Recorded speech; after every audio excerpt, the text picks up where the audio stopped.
In this particular video, I will discuss about the data structures used in the Python. So what are the different type of data structures that are there in the Python here? The first is nothing but the tuples, sets and the dictionary. So data structure is a way of organizing or storing the information. Ordered. What is ordered? The data structures as the element stored in a ordered sequence. So it maintains the particular order. So that is called as ordered. One more thing is like mutable. So mutable is like contents of the data structures can be changed. So for example, we have a list 1, 2 and 3 and we can change this list here. The first element can be changed. I can say 4, 2 and 3. The first element we have changed. So this is a mutable. The same list is changed. The first element is changed. So what are tuples? Tuples are ordered but they are immutable. We cannot change the elements of the tuple.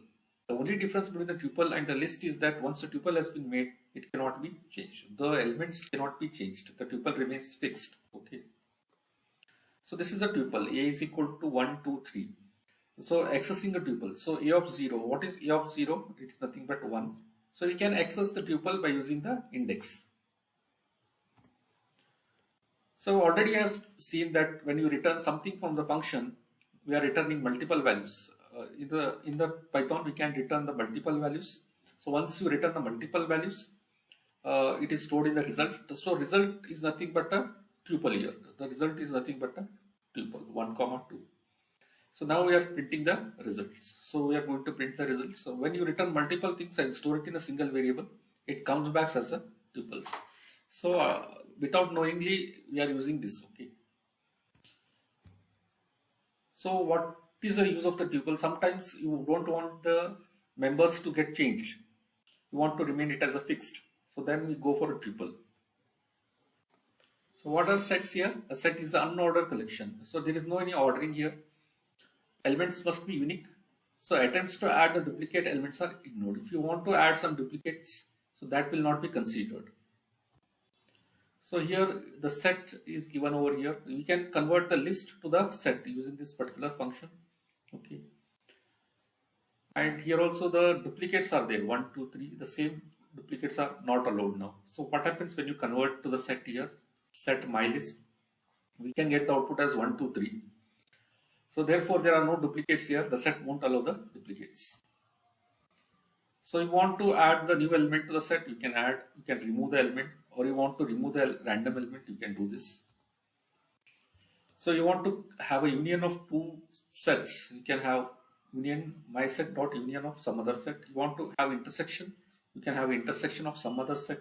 The common elements will be listed. Okay. So here it will be union of these two sets, and intersection is like common elements that are there in the two sets.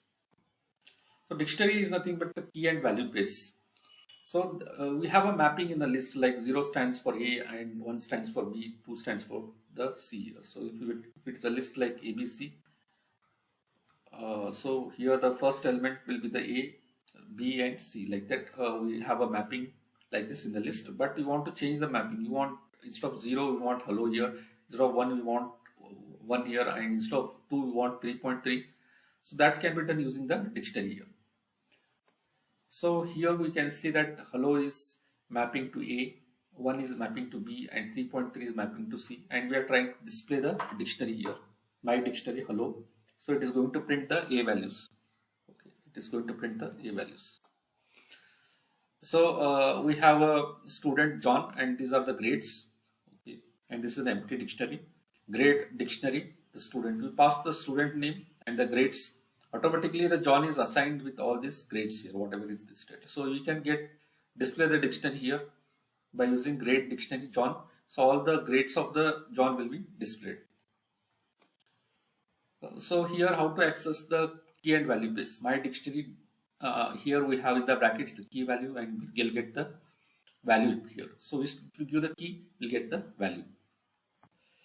So same thing, just like a list, my dictionary hello is equal to 10, my dictionary hello is equal to 11, and when you say my dictionary hello, it prints the 11. So you have the multiple values, but what is the recent value that will be taken? Okay.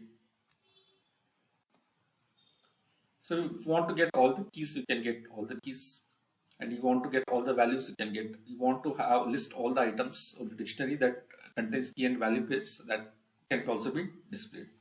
So this is what I have discussed in this video. If you like this video, subscribe to this particular channel. Thanks for watching.